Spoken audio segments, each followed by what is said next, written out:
Welcome to law बडी। आज हम समझेंगे आर्टिकल 224 ए और 225 के बारे में जो हाई कोर्ट्स के टेम्पररी जुडिशियल अरेंजमेंट्स और जुरिसडिक्शन से रिलेटेड है।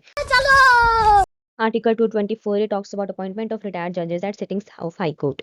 ये कहता है कि कभी-कभी हाई कोर्ट्स में जजेस की शॉर्टेज या फिर वर्कलोड ज्यादा होने की वजह से केसेस पेंडिंग हो जाते हैं और इस सिचुएशन में आर्टिकल 224 ए एक स्पेशल पावर देता है कि chief justice of a high court president के कंसेंट के साथ रिटायर्ड जजेस को वापस बुला सके to sit and act as the जजेस। ठीक है। अब मेन क्वेश्चन है कि who can be appointed. Chief justice request कर सकता है any person who has earlier held the office of a जज of that same high court या फिर of any other high court, यानी रिटायर्ड जजेस from any high court can be called to act again. ठीक है। अब इसमें हमारे पास ना कुछ कंडीशंस भी होती हैं। कंडीशन ये है कि प्रेसिडेंट की प्रीवियस कंसेंट जरूरी है, जजेस का कंसेंट भी जरूरी है, यानी कोई रिटायर्ड जज फोर्सफुली अपॉइंट नहीं किया जा सकता। और तीसरा है कि जब वो रिटायर्ड जज वापस सिटिंग करेगा उसको अलाउंसेस मिलेंगे as determined by the president. ठीक है। अब इनकी पावर और स्टेटस के बारे में बात करें तो वापस बुलाए गए रिटायर्ड जजेस के पास सेम जुरिस्डिक्शन, पावर्स और प्रिविलेजेस होंगे as that of first sitting high court जज, लेकिन वो फॉर्मली जज नहीं माना जाता, सिर्फ फॉर द फंक्शनल पर्पसेस उनके पास वो अथॉरिटी होती है। ठीक है।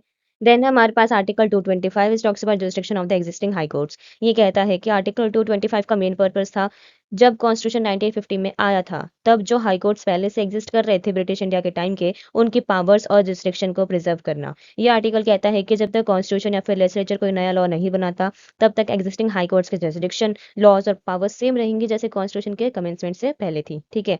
इसमें क्या इंक्लूड होगा? इसमें इंक्लूड होगा power to administer justice, power to make rules of the court, power to regulate settings of the court, whether जजेस सिट अलोन और इन डिवीजन बेंचेस, टू और मोर जजेस। ठीक है।